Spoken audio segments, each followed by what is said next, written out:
প্রথম তারাবির দিন তো ইমাম সাহেবও ঢুকতে পারে না,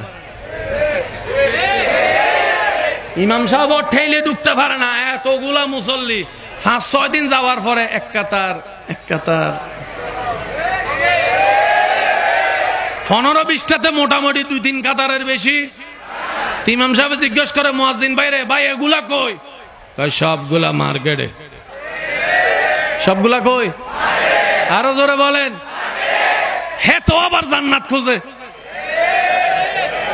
বুঝাইতে পারিনি মনে কথাটা, সে আবার কি খুঁজে? এই হলো আমাদের অবস্থা। তা আমি আমার ভালো চিন্তা করি, আপনি আপনারটা করেন, অন্যের দোষ আর ধরেন না ভাই। অনেক হয়েছে, অনেক হয়েছে, এইটা করছে, এইটা করছে, এটা ভুল করছে, এইটা ভুল করছে। ভুল করলে যেমনে বলেন, ভালো করলে তেমনে বলতে শুনি নাই। তাই তো ইসলাম বলেছে অন্যের দোষ না খুঁজে নিজের দোষের জন্য রবের কাছে তওবা করো। সমাজ পাল্টাবে কি পাল্টাবেন আপনারাই বলেন। আমাদের এখানে কিছু আছে, কারো জন্য একটা মেয়ে দেখতেছে, ছেলে দেখতেছে, খবর নিতে আসছে, গোপনে খবর যারা নেয় আর কি, চার দোকানে বসছে, বৈশা যখন শুরু করছে, ভাইয়া অমুকের মেয়েটা কেমন, অমুকের ছেলেটা কেমন, ডাইরেক্ট 14 গোষ্ঠীর বায়োডাটা সব বলে দিছে। বলেন না, ফিন লাগাইছে না? ফিন জোরে বলেন না, ফিন লাগাইছে না? আর মাইয়া খুঁজে পাস নাই, আর ছেলে খুঁজে পাস নাই। বিয়েটা দিছে, জোরে বলেন, বিয়েটা দিছে। লাভ কি হয়েছে বলেন? আমি কি বুঝাতে পারছি কথা? এবার আমি আলোচনার শেষের দিকে একটু মনোযোগ দিবেন। আমাকে মানুষ হতে হবে। এবার কি ঠিক হলে মানুষ হয়?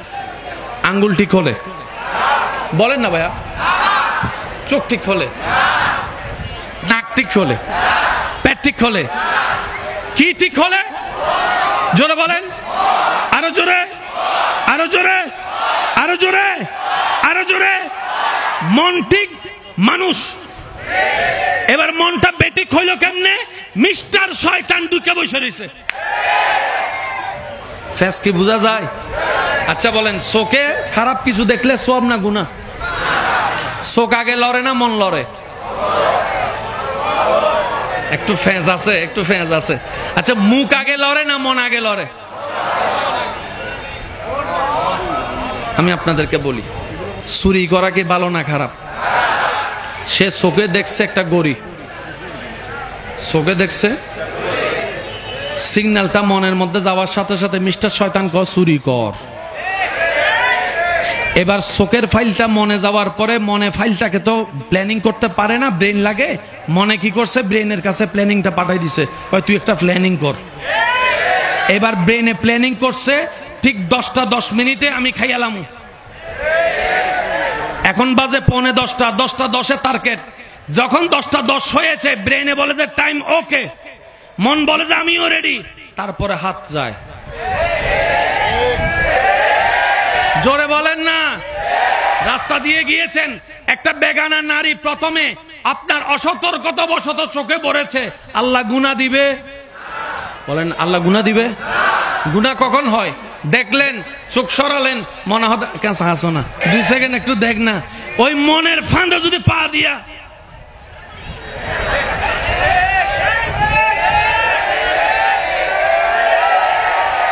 এবার বুঝেছেন কেন বলেছিলাম মনের ঘরে আল্লাহকে বসাইতে, নবীকে বসাইতে? আপনি যখন আল্লাহর ভয় আর নবীর প্রেম ঢুকাই দিবেন, মিস্টার শয়তান আর থাকতে পারবে না। কারণ শয়তান হচ্ছে জুলমত, সে নূর সহ্য করতে পারে না, আলো সহ্য করতে পারে না। আল্লাহর নূর যখন কলবে ঢুকে যাবে, শয়তান সেখান থেকে পালাতে বাধ্য হয়ে যাবে। এবার মন যখন কন্ট্রোল, চোখ কন্ট্রোল, মন কন্ট্রোল, মুখ কন্ট্রোল, মন কন্ট্রোল, হাত কন্ট্রোল, মন কন্ট্রোল, পা কন্ট্রোল, মন কন্ট্রোল, ব্রেন কন্ট্রোল, মন কন্ট্রোল, শরীর কন্ট্রোল। এই মন শরীরওয়ালা মানুষ সমাজের জন্য আর আযাব হবে না, নেয়ামত হয়ে যাবে। আল্লাহ আমাদেরকে নেককার বান্দা বনে ইজ্জতের জীবন নিয়ে ঈমানের সাথে হাসি মুখে কবরে যাওয়ার তৌফিক দান করুন। বেইজ্জতের জীবন আমাদের দরকার।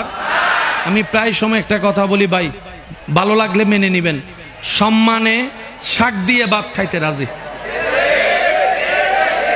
সম্মানে শাক দিয়ে ভাত, অপমান করে পোলাও রোজ বিরিয়ানি, দোয়াও চাই।